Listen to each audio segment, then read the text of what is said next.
सवाल जवाब के सेशन में पहला प्रश्न है, पार्श्वनाथ भगवान के क्षेत्रों में विवाद देखने में ज़्यादा क्यों आते हैं? पार्श्वनाथ भगवान के क्षेत्रों में जहाँ सम्मेद शिखर है, शिरपुर में भी विवाद और पहले बिजोलिया में भी बहुत सारे क्षेत्रों में पार्श्वनाथ भगवान के क्षेत्रों में विशेष करके विवादित स्थिति रहती है। केवल क्षेत्रों पर नहीं, कई जिनालयों में भी विवादित स्थिति रहती है। उसका कारण क्या है कि पार्श्वनाथ भगवान तो मोक्ष चले गए लेकिन कमठ अभी भी जिंदा है। जिंदा है मतलब वही मुक्ति को प्राप्त नहीं हुआ है। तो सब लोगों को ऐसी भावना करनी चाहिए कि कमठ भी जो है निर्वाण को प्राप्त कर ले, जिससे कि जहाँ पर पार्श्वनाथ भगवान के क्षेत्रों में उपसर्ग की स्थिति समाप्त हो जाए। अगला प्रश्न है, चींटी घायल होने पर महामंत्र सुना सकते हैं क्या? चींटी यदि अपने पैर से घायल हो जाती है कई बार तो उसको नमोकार मंत्र सुना सकते हैं, लेकिन वो सुनेगी नहीं, लेकिन आपकी भावना और वर्गणाएं वो जो है उसके लिए कल्याण के लिए कारण बन सकती हैं। क्योंकि जहाँ मंत्र होते हैं उनको जो है व्यक्ति सुने भी नहीं। जैसे सांप काटने के जो मंत्र होते हैं उसमें विष को उतारने के लिए, तो उसमें जो है व्यक्ति उन मंत्रों को जानता नहीं, लेकिन फिर भी मंत्र अपना कार्य करता है। सुनता भी नहीं है तो भी वो कार्य करता है। एक व्यक्ति के बारे में जो कान से नहीं सुनते थे लेकिन फिर भी प्रवचन सुनने रोज आते थे, तो उनसे पूछा कि आप जब सुनते नहीं हो तो प्रवचन सुनने रोज क्यों आते हो? तो उन्होंने कहा कि जैसे मंत्र जो है सुनते नहीं है फिर भी विष उतार देता है, ऐसी ही जिनवाणी भले ही कान में नहीं जा रही है लेकिन वो वर्गणाएं हमारे निर्जरा के लिए कारण हो। ऐसी भी जो है लोगों की आस्था होती है। तो ऐसे ही अपने लिए उसके लिए यदि अपन नमोकार मंत्र सुनाते हैं तो वो वर्गणाएं जरूर उसके लिए वहाँ पर साथ साथ में अपना पश्चाताप का भाव भी है, तो अपने लिए उसके लिए इस प्रकार का कार्य करना चाहिए। अगला प्रश्न है, व्यापार का चयन कैसा करना चाहिए? व्यापार जो लोग चुनते हैं उसमें अपने लिए विशेषकर ध्यान रखना चाहिए कि जिसमें कम से कम हिंसा हो और साथ साथ में जो कि सबके लिए नैतिक जो है मूल्यों को प्रदान करने वाला हो। ऐसे जो है व्यापार नहीं करना चाहिए जिसके माध्यम से लोगों में जो है नैतिकता का अभाव हो। आप लोगों को सुनकर के आशा होगा कई ऐसे जो हैं लोग रहे हैं कि जिनके पूर्वजों ने उनके लिए सलाह दी। एक गोदरेज जो कंपनी के हैं, आदि गोदरेज, वो तंबाकू के प्रोडक्ट में जाना चाहते थे, लेकिन उनके पूर्वजों ने वहाँ पर कहा कि नहीं, ऐसे कार्यों को अपन नहीं करेंगे क्योंकि इससे तंबाकू के माध्यम से बहुत सारी जो हैं पीढ़ियाँ नष्ट हो जाती हैं। ऐसे ही जहाँ सचिन तेंदुलकर के बारे में कि उसने विल्स के लिए भी, जहाँ पर उसके लिए जब वर्ल्ड कप में वहाँ पर ऑफ़र आया था तो उसने करोड़ों रुपए का जो है ऑफ़र ठुकरा दिया था। किंगफिशर का जहाँ पर बियर की जो है कंपनी का जो है ऐड करने के लिए भी उसने 20 करोड़ रुपए को जो है वहाँ पर ठुकरा दिया था। तो ऐसा एक जहाँ फिल्मी कलाकार जिसके लिए फिल्म में एक श्वान को मारने का दृश्य था, तो उसने कहा कि मैं तो जो है जहाँ एनिमल प्रोटेक्शन में कार्य करती हूँ, मैं ऐसे दृश्य को जो है वहाँ पर नहीं दिखा सकते। तो फिर उन्होंने उसको दृश्य को परिवर्तित किया। ऐसे ही एक उसमें बच्चे की जो है पिटाई करना थी नाटक में, कल मैं भी जो है चाइल्ड प्रोटेक्शन के क्षेत्र में भी हूँ, तो वहाँ पर मैं ऐसे कार्य को नहीं कर सकता। तो ऐसी कुछ जो वैल्यूज़ होती हैं उनका पालन करके अपने लिए व्यापार के चयन में भी, जहाँ पर जो पटाखे आदि के व्यापार होते हैं उसमें कितने जीवों की हिंसा होती है, यदि इस प्रकार के व्यापार अपन करते हैं, धन तो जो है मिल सकता है लेकिन उसके माध्यम से वो धन जो है हिंसा के माध्यम से ही अर्जित किया है। जहाँ बनता है वहाँ पर ही देखो पटाखों में कितनी बार फैक्ट्रीज में आग लग जाती है और बहुत सारे लोगों की क्षति होती है, और जहाँ जिनका प्रयोग करते हैं उसमें वो भी बच्चे आदि भी बहुत सारे घायल हो जाते हैं। एक दिन तो जो एक बच्चा आहार देने आया, उसके हाथ में वो सफ़ेद सफ़ेद देख करके आहार दे रहा है, लेकिन वो देख करके समझ में आया दिवाली के बाद में या दिवाली के पहले जला होगा उसके कारण। तो ऐसे जो है उसमें बहुत क्षति होती है। ऐसे जो है व्यापारों को चयन नहीं करना चाहिए। अगला प्रश्न है, हम प्रतिदिन मंदिर में 12 भावनाएं, वैराग्य भावनाएं आदि का पाठ करते हैं, क्या ये पाठ करना स्वाध्याय नहीं है? आपका ये पाठ करना स्वाध्याय के अंतर्गत ही आता है। आमनाय नाम का स्वाध्याय होता है जिसमें शुद्ध परिवर्तनम घोष आमनाय, यहाँ पर अपन शुद्ध जो है घोष के साथ में जो पाठ करते हैं तो वो आमनाय नाम का स्वाध्याय कहलाता है। लेकिन इसी से जो है अपना स्वाध्याय नहीं मान लेना चाहिए, क्योंकि अपन पाठ तो करते हैं लेकिन पाठ के अर्थ पर अपनी दृष्टि बहुत कम रहती है, तो केवल एक खाना पूर्ति जैसी हो जाती है। कई बार जो है उसमें अपन एक एक पंक्ति के अर्थ को यदि अपन लगाने बैठें तो अपन उसके अर्थों से अपन जो है उसमें बहुत सारी चीज़ों का जो है वहाँ पर अध्ययन कर सकते हैं। तो उसमें आप पाठ करें लेकिन थोड़ा सा समय ऐसा भी निकालें कि एक एक जो है दो दो पंक्तियों का जो है उसमें अर्थ भी क्या दिया है उसके बारे में भी विचार करते करते, यानी आपस में चर्चा करके थोड़ी से समय उसके लिए भी निकालें, तो फिर आपका जो है वो जो है स्वाध्याय एक बहुत अच्छी स्थिति को जो है पहुंच सकता है। नहीं तो कई बार होता है जहाँ पर हम दर्शन पाठ में ही पहली पंक्ति का जब अर्थ पूछते हैं तो हर जगह ऐसा होता है कि वहाँ पर यों विरद आप निहार स्वामी, विरद का अर्थ बताने में अच्छे अच्छे पढ़े पढ़े लिखे लोग भी जो है उसमें सफल नहीं हो पाते।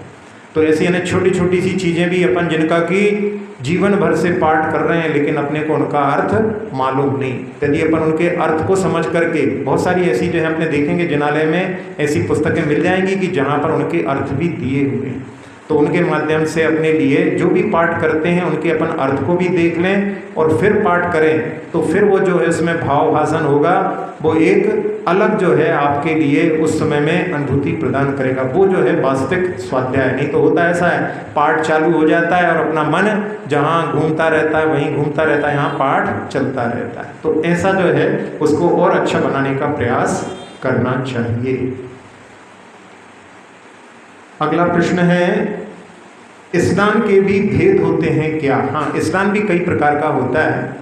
जहाँ केवल पैरों को धो लेते हैं वो भी स्नान कहलाता है, घुटने तक धो लेते हैं वो भी स्नान कहलाता है, कटी स्नान कमर तक वो भी स्नान कहलाता है, और गर्दन तक स्नान करते हैं वो भी कहलाता है, और सिर से नहाते हैं वो भी एक स्नान है। जो श्रावक यानी जो गृहस्थ है उसके लिए मंदिर में प्रवेश के लिए आखिरी के 2 स्नान बतलाए हैं, यानी गर्दन और सिर, ऐसे स्नान को ही स्नान माना है, मतलब उनके लिए पवित्रता के लिए, ग्रस्तों के लिए। और ब्रह्मचारी सदा शुचि, तो वहाँ पर उसके लिए कोई भी जो है स्नान को अपनाए उसकी जो है पवित्रता वहाँ पर मानी जाती है। और एक और स्नान के भेद में एक होता है भोग स्नान और एक होता है योग स्नान।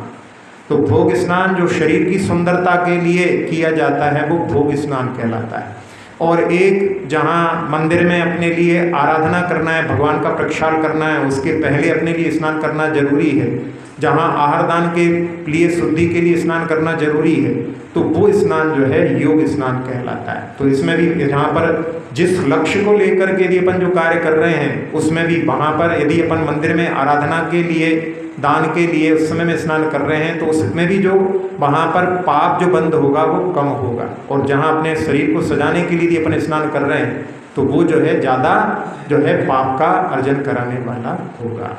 अगला प्रश्न है, जो लोग प्रभुत्व वाले होते हैं वो दूसरों के साथ में अच्छा व्यवहार नहीं करते, उनके लिए जिसकी लाठी उसकी भैंस वाली कहावत चरितार्थ होती है। हाँ, प्रभुत्व जिनके पास में होता है, शक्ति जिनके पास में होती है, वो यदि समीचीन व्यवहार नहीं करते हैं तो लोग इस प्रकार का व्यंग उनके ऊपर कर सकते हैं कि भाई जिसकी लाठी उसी की भैंस। वैसे ये कहावत जो है कैसे बनी, इसके बारे में यदि अपन देखें तो एक ब्राह्मण जहाँ पर कहीं भोजन करने गया था और वहाँ उसको जहाँ पर भैंस दी गई थी, तो भैंस लेकर के वो आ रहा था, और एक जो है चोर ने सोचा कि ये जो है भैंस अपन इस ब्राह्मण से ले लेते हैं, तो उसने लाठी जो है दिखाई उसको कि इस भैंस को मेरे हवाले कर दो, नहीं तो सिर तुम्हारा फोड़ दूंगा।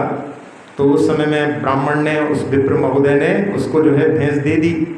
अब वो लेकर के जाने लगा, तो उस विप्र महोदय ने सोचा कि अब इससे कैसे वापस ली जाए, तो उसने उससे निवेदन किया कि भैया कम से कम ये लाठी मुझे दे दो, अभी मैं घर जाऊंगा, पत्नी को मालूम है कि ये भैंस लेकर के आने वाले हैं, और जब भैंस लेकर के नहीं जाऊंगा तो फिर वो मेरी पिटाई करेगी, तो कम से कम मेरे हाथ में जो है लाठी रहेगी तो मैं उससे अपना बचाव कर पाऊंगा। तो कम से कम इतना ही कर लो, भैंस भले ले जाओ, कम से कम लाठी दे जाओ। तो उसने कहा कि चलो ठीक है, तुम लाठी ले जाओ, और भैंस लेकर के जाने लगा। जैसे ही विप्र के हाथ में लाठी आई और उसने ललकारा कि ए चुपचाप यहाँ भैंस वापस करो, नहीं तो मैं तेरा सिर फोड़ दूंगा। अब वो जो है चोर को वापस करनी पड़ी। तो वो जो है जिसकी लाठी उसकी भैंस, ऐसे जो है कहावत बनी है। लेकिन जहाँ जो शक्तिशाली लोग रहते हैं वो जो है समीचीन व्यवहार नहीं करते, पद पर बैठ करके जो अहंकार से भर जाते हैं, उनके लिए ऐसी जो है कथा के यानी कहावत के माध्यम से उल्हाना दिया जाता है, तो वो समीचीन ही है।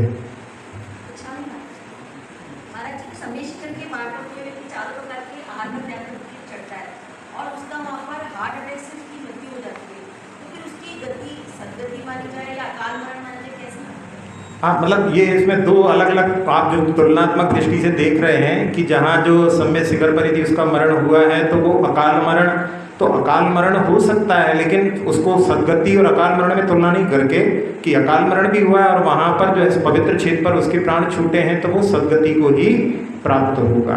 तो अकाल मरण अपन इस दृष्टि से कि जहाँ अपने लिए अभी कुछ ज्ञान नहीं है, लेकिन जहाँ कुछ ऐसी स्थितियों के कारण में यदि प्राण पहले छूट जाते हैं तो वो अकाल मरण की श्रेणी के अंतर्गत अपन देख सकते हैं। जहाँ चरकुंकुद महाराज ने अष्टपावड़ में 2 गाथाएं लिखी हैं, जिसमें रक्त के क्षय से, कभी श्वास के निरोध से, और कभी जो है मतलब बहुत सारे जो साधन दिए हैं उसमें उनके माध्यम से पर्वत से गिरने आदि से भी अकाल में मरण हो सकता है।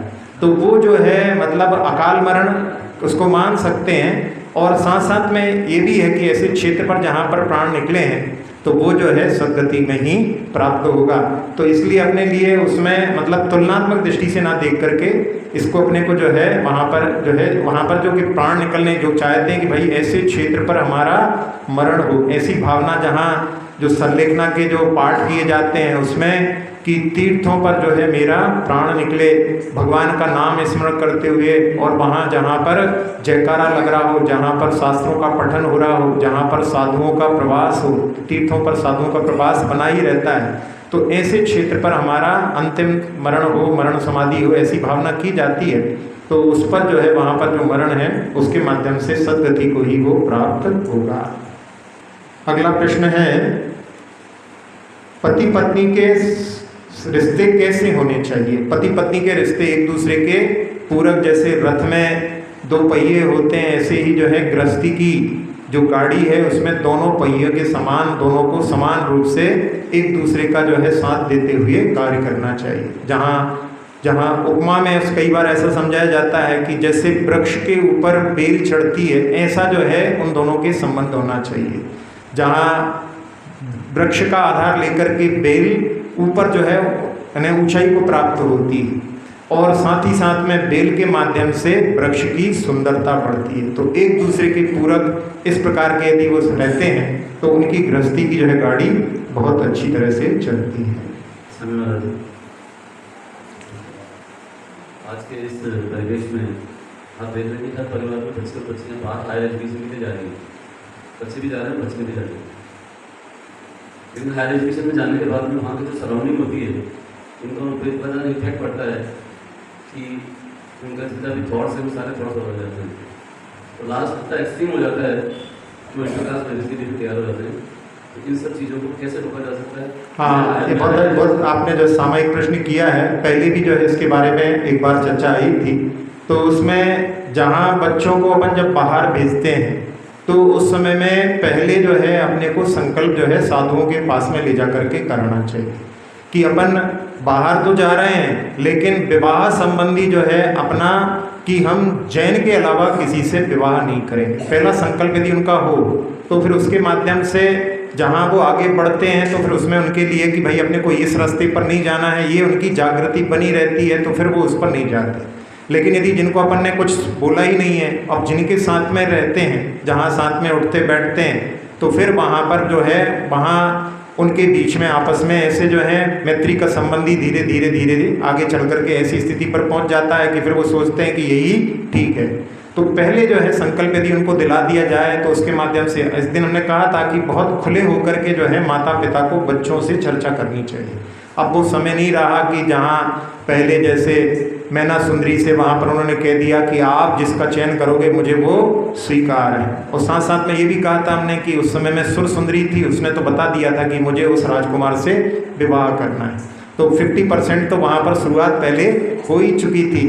तो जहाँ अपने परिवार में इस प्रकार की चर्चा हो, बच्चे जब बाहर पढ़ने जाते हैं तो उनके लिए पहले से इस प्रकार से यदि अपन वहाँ पर रखें और जहाँ पर अपने घर में जो है मंदिर से जुड़े हुए संस्कार हों तो अपन इसमें बहुत कुछ नियंत्रण कर सकते हैं। जब पिछी परिवर्तन होता है तो हम उसमें अक्सर वहाँ पर जो मैंने पेयर जो है देते हैं, लेकिन बाद में उनके में जो बच्चे हैं उनके लिए भी उनसे भी लेते हैं। तो उसमें जो कन्याएं रहती हैं उनसे कि भाई नॉन जेंट्स में शादी नहीं करेंगे, जो लड़के भी देते हैं उनसे भी कि नॉन जेंट्स में शादी नहीं करेंगे। ये संकल्प लेकर के आप हमें पिच्छी दे सकते हैं, प्रदान कर सकते हैं। तो ऐसे कुछ प्रक्रम जो है अपन अपने उनके लिए अपनाएं तो उसके माध्यम से अपन उस पर नियंत्रण कर सकते हैं। लेकिन यदि आपने उन्हें खुला छोड़ दिया तो फिर जो है आप उनमें जो है उम्मीद नहीं रखें कि वो आपकी जो है मतलब आप जिस चीज़ को आप उनसे कह ही नहीं रहे हैं वो उसका पालन करेंगे। तो कम से कम उनको गाइड जो है पहले कर करके भेजना चाहिए।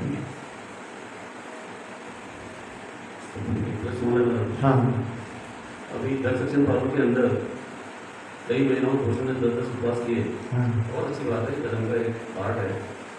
लेकिन उसके बाद उसके लिए ना से ना पैसा खर्च करना या हाँ, ये जो है कुरीतियाँ पहले भी एक दिन जो है 10 लक्षण के पर्व के समय ही हमने इस प्रश्न के बारे में उत्तर दिया था कि ये जो है जहाँ कुरीतियाँ बन गई हैं धर्म में, उसके माध्यम से कई बार जो है जो सामर्थ्य वाले नहीं होते हैं वो डरते हैं कि हम यदि उपवास करेंगे तो फिर जो है लोग क्या कहेंगे। तो कई बार जो है इसके कारण में बहुत सारे लोग इस कार्य को करने में जो है आगे नहीं बढ़ते। तो अपने लिए जहाँ जिसमें कि जब अपन ऐसे उपवास आदि करते हैं उसमें पात्र दान करें, पात्रों को दान करें, शास्त्रों को दान करें, मंदिरों में दान करें, और जो साथ साथ में जो लोग समर्थशाली नहीं हैं उन लोगों के लिए अपन करुणा दान करें। इसका जो है निषेध नहीं है, लेकिन अक्सर ऐसा होता है कि वहाँ पर प्रदर्शन होता है जहाँ 10 दिन तक जिस व्यक्ति ने यदि पिया हो तो जल अकेला लिया होगा, वो भी प्राशुद्ध जल ग्रहण किया होगा, लेकिन बाद में जहाँ भोजन कराते हैं वहाँ पर वो भोजन जो मतलब एक प्रकार से अभक्ष की कोटि में आता है, वो भोजन जो है सब लोगों को कराते हैं। 10 दिन के उपवास में जितनी जो है पुण्य का अर्जन, पाप की निर्जरा करने का कार्य किया, और एक दिन में ही जो है वहाँ पर जो है उसके माध्यम से बहुत सारा जो है पाप का अर्जन भी हो जाता है। और उसमें कई जगह तो ये तक सुना है कि वहाँ पर जहाँ पर भोजन दिया गया वहाँ पर रात में खाने वाले भी हैं, तो रात में भी उनको खिला रहे हैं। मतलब जो है पूरे जैन धर्म के सिद्धांतों को एक प्रकार से वहाँ पर मटिया मेट करने के लिए अपन तैयार हो जाते हैं। तो ऐसे से धर्म की प्रभावना ना होकर के अप्रभावना होती है अपने लिए। उसके लिए यदि अपने को करना ही है, जैसे खासकर जो है प्रति लोगों को बुलाओ, और उसमें जहाँ भी भोजन आदि जब ऐसे कार्यक्रमों के होते हैं तो शाम के समय ना रख करके दोपहर के समय रखना चाहिए, और उसमें भी शुद्ध भोजन कराओ। जहाँ 10 दिन हमने वो किया है तो जिसके माध्यम से अपने जो साधर्मी भाई हैं वो लोग भी जो है शुद्ध भोजन कर सकें। लेकिन जहाँ बनाने वाले, परोसने वाले सब जो हैं वो ऐसी स्थितियाँ बन गई हैं आजकल, कोई परोसने में भी जो है नहीं। बुंदेलखंड में तो वहाँ पर अभी भी जो है पंगत होती है, नीचे बिठाल करके परोस करके खिलाते हैं। अब आजकल जो है धीरे धीरे होता है, तो वो भी लोग विवाह वर्ग भी तैयार नहीं होता, भाई ऐसा ही है, सबको बुला लो, सबसे काम करवा लो। और उसमें कौन कौन आते हैं, कई बार तो जो है लोग जिनसे परिचित होते हैं उनको देखते हैं वहाँ पर वो परोस रहे हैं तो वो भोजन ना करके वहीं से भाग जाते हैं कि भैया किसको बुलाया। तो ऐसी स्थितियाँ भी घटती हैं। तो अपने लिए इसके माध्यम से समझ करके यदि आप उपवास कर रहे हो तो उसके माध्यम से खालिस पुण्य का अर्जन करो, पाप के अर्जन से बचना चाहिए। अगला प्रश्न है, पटरानी चक्री की नरक ही जाती है क्या? चक्रवर्ती की पटरानी नरक ही जाती है, ऐसा आगम में कहीं वर्णन नहीं आता। ये बात जरूर है कि जो चक्री स्वयं नरक जा रहा है उसकी पत्नी भी नरक जा सकती है। कोई वो भी नियामक नहीं है, वो यदि जो है उसके पाप में साथ ना दे तो वो अपना कल्याण कर सकती है। लेकिन जो चक्रवर्ती स्वर्ग और मोक्ष जा रहे हैं उनकी पत्नी जो है नरक क्यों जाएगी? तो इसलिए चक्री जो है उसकी पटरानी नरक ही जाती है, ऐसा जो है नियामक नहीं है। अगला प्रश्न है, परिग्रह से तो जीवन चलता है, इसे पाप क्यों कहा है? परिग्रह को जो है पाप लोग स्वीकार नहीं कर पाते, लेकिन परिग्रह भी पाप होता है। 5 पापों में 5वां पाप परिग्रह है। तो परिग्रह को पाप क्यों कहा? कि इसके अर्जन में हिंसा होती है, पाप का अर्जन होता है। आप धन कमाते हो, उसमें बिना पाप के आप धन नहीं कमा सकते। तो उसमें जब अर्जन करोगे, कोई भी कार्य करोगे, आप व्यापार करोगे, सब में जो है हिंसा हुए बिना नहीं रहती। अब सोचते हैं लोग कि भाई स्टॉक एक्सचेंज में, जहाँ शेयर मार्केट में जहाँ पर धन अर्जन हो रहा है, उसमें क्या हिंसा हो रही है?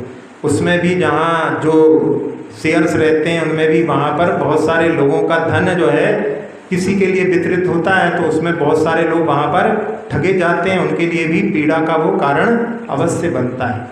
तो हर कार्य में, जो भी कार्य होता है, उसमें धन के अर्जन में, फिर उसके बाद में उसके संरक्षण में, और धन जब जाता है तब भी जो है दुख दे करके जाता है। धन की ऐसी स्थिति है, परिग्रह की ऐसी स्थिति है। और साथ ही साथ में परिग्रह जो है, इसकी परिभाषा जहाँ पर आगम में दी गई है, परि आसमंता गृह्णाति बदनाति इति परिग्रह, जो सब ओर से जीव को बांध लेता है। तो परिग्रह जो रहता है उसके लिए जीव ऐसा बंध जाता है कि जिसके कारण में यदि उसका वियोग होता है तो वो उसके कई बार प्राण तक छूट जाते हैं। अभी कुछ दिनों पहले एक, जहाँ जयपुर से अजमेर के रास्ते में एक भांग करोटा के यहाँ पर एक बहुत बड़ा एक्सीडेंट हुआ था। उसमें एक केकड़ी के आसपास का कोई व्यक्ति, जिसका विवाह होने वाला था, वो वहाँ पर शॉपिंग के लिए गया हुआ था, और उस शॉपिंग में उसने करके जब लौटा तो रात में उसी स्थान पर जहाँ पर वो एक्सीडेंट हुआ था, वहीं पर 3 मित्र गाड़ी में शयन करने लगे कि भाई सुबह चलेंगे। और जब सुबह सुबह एक्सीडेंट हुआ तो आवाज़ सुन करके तीनों की नींद खुली, उस स्थान को देखने के लिए आगे गए, और वो आग फैल रही थी, तो वो वहाँ से भागे। अब 2 तो क्या था, उनकी गाड़ी नहीं थी, तो 2 अपनी जान बचाने के लिए भागे, और वो निकल गए, बच गए। और ये जो है गाड़ी मेरी खड़ी हुई है, मुझे शादी करनी है, शादी का सामान है, उससे बंधा हुआ था, तो वो गाड़ी उठाने के लिए गया, और बस उसी में जो है वो गिरफ्त में आग के आ गया और मरण को प्राप्त हो। तो ऐसा जो है परिग्रह बांध लेता है। उस समय में यदि उसके लिए वो जो है परिग्रह की दृष्टि नहीं रहती, लेकिन परिग्रह ऐसा ही होता है, कहीं रहे वो तो मन में उसको जो है लपेट लेता है। तो ऐसे ही जो है जितनी भी जो बाहर की चीज़ें हैं वो व्यक्ति को बांध लेती हैं। इसी के कारण में व्यक्ति, जहाँ पर आचार्य पूज्यपाद स्वामी ने उसमें समझाया कि पक्षी यदि अपने मुख में कुछ खाने की सामग्री लेकर के उड़ता है, तो बहुत सारे पक्षी जो है उसके मुख की सामग्री को देख करके उस पर झपटते हैं। तो कोई भी आपके पास में यदि कोई चीज़ है तो उसके कारण में बहुत सारे जो है चोर आदि उसको लेने के लिए आपके ऊपर धावा बोल सकते हैं। तो ये जो है उसके माध्यम से परिग्रह के स्वरूप को समझ करके, जो परिग्रह से अतीत हो चुके हैं, निष्परिग्रह जो महाव्रत के धारणी हैं, उनका जो है वो किसी भी बंधन में नहीं रहते। बाकी तो सारे संसार के प्राणी बंधे रहते हैं। तो अपने लिए इस परिग्रह को, पाप की दृष्टि तो सबसे पहले अपने मन में लाना चाहिए। जब तक अपन उसके लिए पाप नहीं समझेंगे तब तक अपनी समीचीन दृष्टि नहीं हो सकती, क्योंकि जो भगवान की वाणी पर समीचीन विश्वास करता है उसको वो जो है जैसा कहा है वैसा ही स्वीकार करता है। चलिए अब अपन ध्यान करते हैं।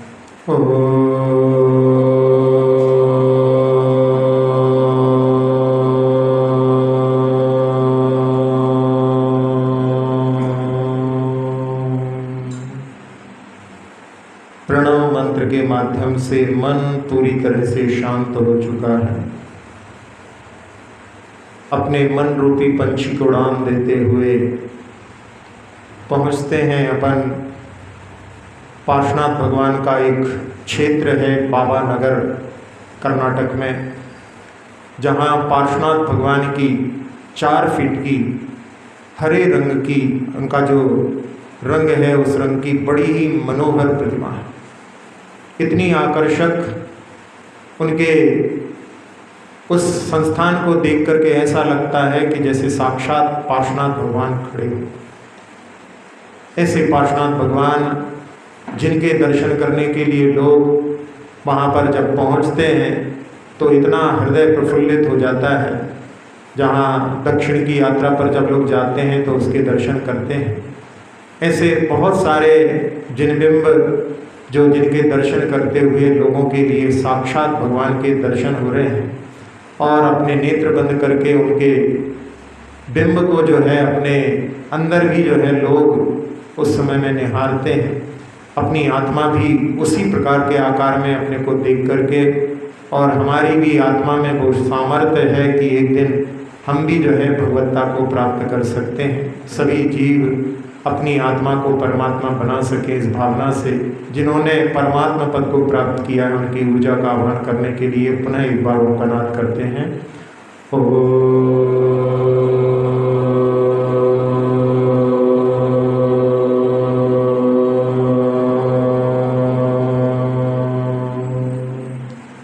बरस रही है ऊर्जा जिसने मस्तिष्क, नेत्र, नासिका, मुख, कर्ण, कंठ, फेफड़े, हृदय, छोटी आंत, बड़ी आंत, किडनी, लीवर आदि सभी अंतरंग अवयव, मेरुदंड, पीठ, कमर, कंधे, दोनों हाथ, दोनों पैर, पूरे शरीर को, पूरे शरीर की त्वचा को, पूरे शरीर के रक्त को निर्विकार, निरामय, निरोगी बना दिया है। सबको लाभ मिले इस भावना से, पूरे संसार में उस ऊर्जा को फैलते हुए देखें। सबका कल्याण हो। सुखी रहे सब जीव जगत की, कोई कभी न घबरावे। सुखी रहे सब जीव जगत की, कोई कभी न घबरावे। सुखी रहे सब जीव जगत की, कोई कभी न घबरावे। अक्षर पद मात्रा से दूषित वचन अगर महीन रहे, और प्रमाद कछाय के वश में सम्यक लीन किए। जिन वाणी माता मेरी उन सब त्रुटियों को क्षमा करें।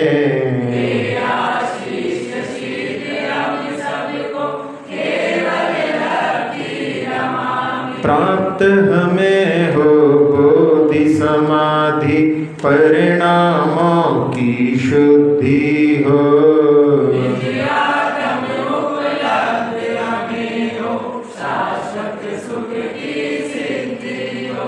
चिंतित वस्तु दात्री माता, चिंतामणि उपमा भाती।